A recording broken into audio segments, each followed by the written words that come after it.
nombre es Verónica Quintero Ángeles y junto con el Instituto de Posgrados Jalapa y el Centro de Rehabilitación Neurológica Integral le damos la más cordial bienvenida.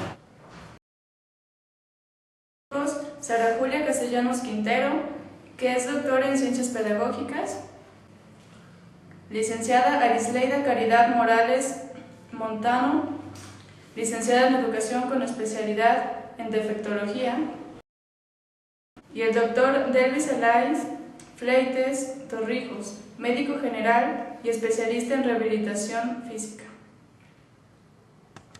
Entonces, doctora, ¿cuáles son los trastornos más comunes que se presentan en edad escolar del niño? Si no hay una buena clasificación y detección a tiempo, el niño empezaría en la etapa escolar con seria dificultad en la adquisición de la lectoescritura. Si tenemos dificultades en el lenguaje, por ejemplo, el niño no va a escribir bien y no va a leer correctamente.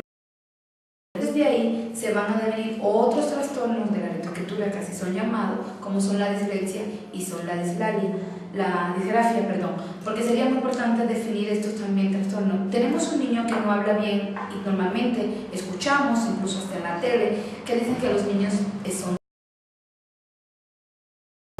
porque esos son uno de los trastornos del lenguaje llamado dislalia, que si no se trabaja a tiempo puede dar al traste a una dislexia o una disgrafia como trastornos de la lectoescritura.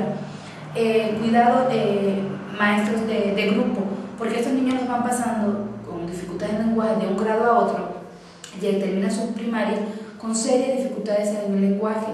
A la hora de empezar la etapa de la secundaria, estos trastornos siguen y le cuesta más trabajo al niño y al terapeuta de trabajar,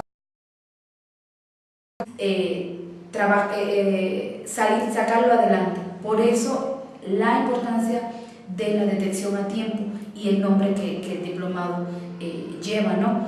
Porque